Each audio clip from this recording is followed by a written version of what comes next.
सिंहासन 32 की 30वीं कहानी जयलक्ष्मी पुतली की कथा। अलग अलग पुतलियों की उलहन सुन सुनकर थक चुक राजभोज हिम्मत करके 30वीं बार भी सिंहासन पर बैठने जाते हैं, लेकिन इस बार उसे 30वीं पुतली जयलक्ष्मी रोकती है और कहती है कि अगर तुम राजा विक्रमादित्य की तरह तपस्वी हो तो ही इस सिंहासन पर बैठो। यह कहते हुए 30वीं पुतली जयलक्ष्मी उसे राजा विक्रमादित्य के तपस्वी होने से जुड़ी कहानी सुनती है। आइए जानते हैं कि इस कहानी में जयलक्ष्मी ने क्या बताया। राजा विक्रमादित्य बड़े तपस्वी भी थे। उन्होंने एहसास हो गया था कि अब वह ज्यादा से ज्यादा 6 माह तक ही जी सकते हैं। इसके बाद उन्होंने वन में एक कुटिया बनाई और राजकाज से जो समय बच जाता था उसमें साधन करने लगे। एक दिन राजमहल से कुटिया की तरफ आते वक्त उनकी नजर एक हिरण पर पड़ी। ऐसा अद्भुत हिरण उन्होंने कभी नहीं देखा था। उन्होंने शिकार के लिए जैसे ही धनुष उठे तभी हिरण उनके पास आया और मनुष्यों की तरह बोलकर अपने प्राणों की भीख मांगने लगा। हिरण को मनुष्य की तरह बोलते हुए देख राजा को बहुत आश्चर्य हुआ और उनका हाथ रुक गया। राजा ने उस हिरण से पूछा कि वह मनुष्यों की भाषा कैसे बोल लेते हैं। इस पर हिरण ने कहा कि यह सब आपके दर्शन करने और आपकी तपस्या की शक्ति के चलते हुआ है। इसके बाद राजा की जिज्ञासा और बढ़ गई। उन्होंने उस हिरण से पूछा कि इसकी वजह क्या है, तो उसने बताना शुरू किया। हिरण ने कहा, मैं जन्म से हिरण नहीं हूँ। मेरा जन्म एक राजा के घर हुआ था। अन्य राजकुमारों की तरह मुझे भी शिकार खेलने का शौक था। एक दिन मुझे जंगल में कुछ दूरी पर हिरण होने का एहसास हुआ और मैंने आवाज को लक्ष्य करते हुए वन चल दिया।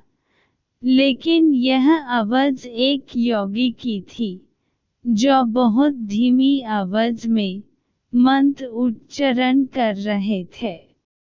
वह तीर उन्हें तो नहीं लगा, लेकिन उनके कान को छूते हुए एक पैर में घुस गया। मैं अपने शिकार की खोज में जब वहां पहुंचा तो पता चला कि मुझसे बड़ा पाप होते होते रह गया। साधन में विघ्न पड़ने से वह योगी बहुत नाराज थे और मुझे सामने देखकर वह समझ गए कि यह बाण मैंने ही चलाया था। इससे पहले कि मैं कुछ कहता, उन्होंने मुझे श्राप दे दिया। उन्होंने कहा, हिरण का शिकार करने वाले मूर्ख, आज से तो खुद हिरण बन जाएगा और शिकारियों से अपनी जान बचाने के लिए यहाँ से वहाँ भटकता रहेगा। इसके बाद मैं उस योगी के पैरों में गिर पड़ा और श्राप से छुटकारा पाने की प्रार्थना करने लगा। मेरी आंखों में पश्चाताप के आंसू देखकर योगी को दया आ गई और उन्होंने मुझसे कहा कि श्राप तो वापस नहीं हो सकता, लेकिन इसका प्रभाव कम हो सकता है।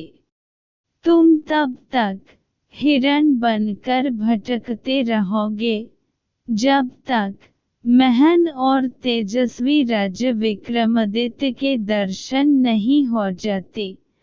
उनके दर्शन होते ही तुम मनुष्यों की तरह बोलने लगोगे। राजा विक्रम ने जिज्ञासा से उस हिरण से पूछा, तुम अब मनुष्य की तरह बोल तो रहे हो, लेकिन तुम्हें हिरण रूप से मुक्ति कब मिलेगी और कब तुम मनुष्य रूप में आओगे? हिरण ने जवाब दिया, इस रूप से भी मुझे जल्द ही मुक्ति मिल जाएगी।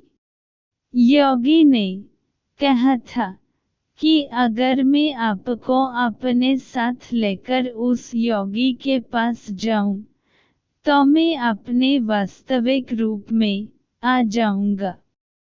यह कहकर हिरण आगे आगे चलने लगा और राजा विक्रम उसके पीछे चलने लगे। थोड़ी दूर चलने के बाद उन्हें एक योगी पेड़ पर उल्ट लटकर साधना करता नजर आया। राजा समझ गए कि हिरण रूपी राजकुमार इसी योगी की बात कर रहा है। वे जब उसके पास आए तो योगी पेड़ से उतरकर सीधा खड़ा हो गया। उसने राजा का अभिवादन किया। राजा विक्रमादित्य समझ गए कि यह योगी उन्हीं की प्रतीक्षा कर रहा था।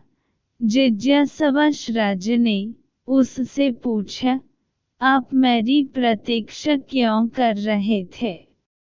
इस पर उस योगी ने कहा, सपने में एक दिन मुझे इंद्रदेव ने दर्शन देकर कहा था कि राजा विक्रमादित्य ने अपने कर्मों से देवताओं सा स्थान पा लिया है और उनके दर्शन करने वालों को इंद्रदेव और अन्य देवताओं के दर्शन का फल प्राप्त होता है। इसलिए मैं इतनी कठिन साधना आपके दर्शन के लिए कर रहा था। राजा विक्रमादित्य ने उस योगी से कहा, अब तो आपने मेरे दर्शन कर लिए हैं, क्या मुझसे कुछ और चाहते हैं? इस पर योगी ने उनसे उनके गले में पड़ी इंद्रदेव की ओर से मिली मूंगे वाली माला मांगी। राजा ने खुशी खुशी वह माला उस योगी को दे दी। योगी ने जैसे ही उनका आभार प्रकट किया, वैसे ही श्रापित राजकुमार फिर से मानव शरीर में आ गया।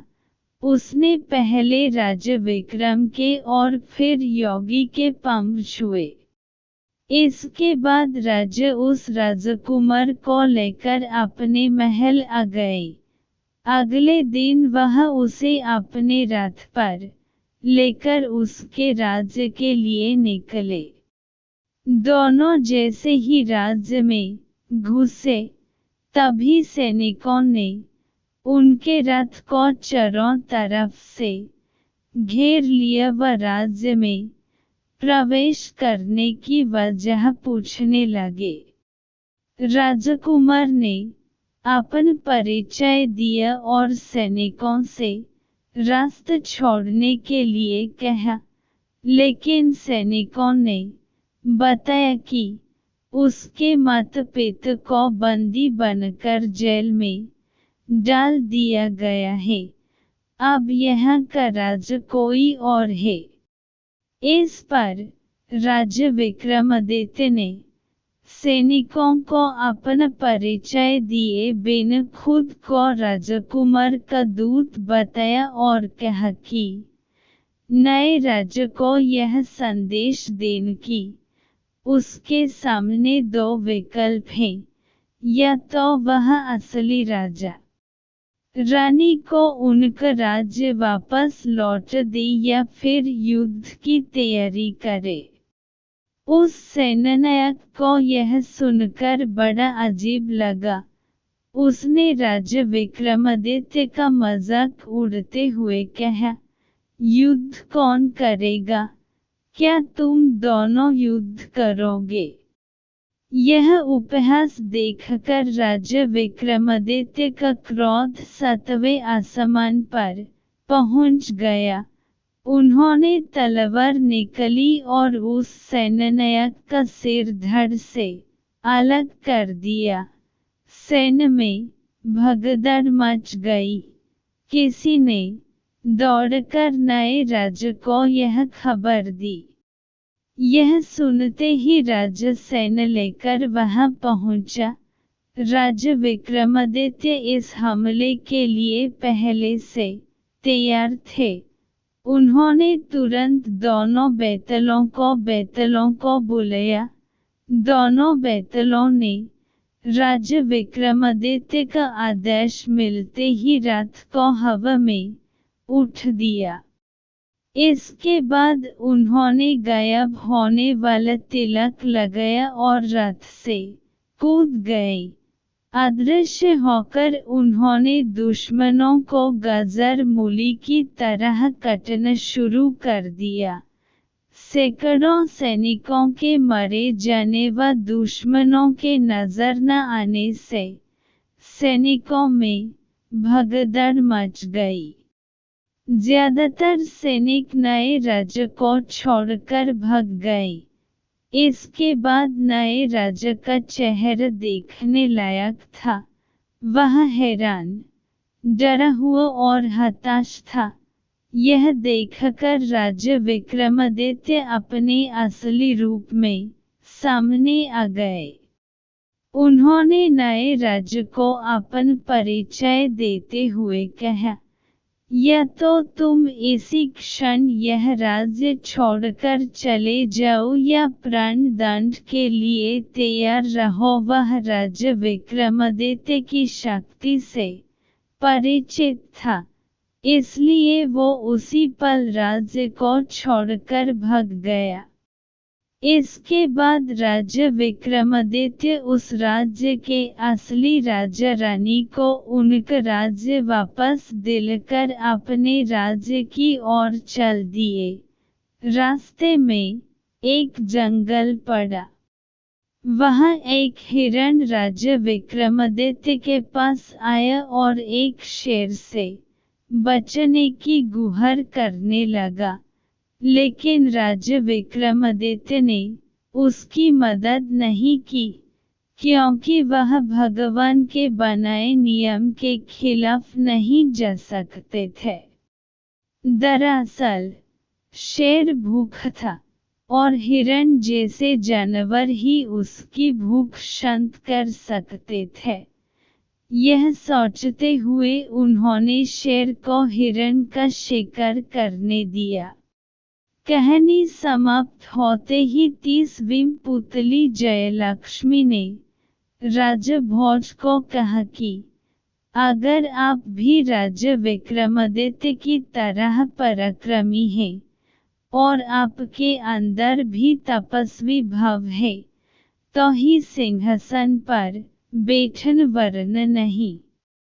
इतना कहते ही 30वीं पुतली वहां से उड़ जाती है। कहानी से सीख। इस कहानी से हमें यह सीख मिलती है कि हमें दूसरों की मदद करनी चाहिए और कभी हमसे अनजाने में गलती हो जाए तो उसका पश्चाताप जरूर करना चाहिए।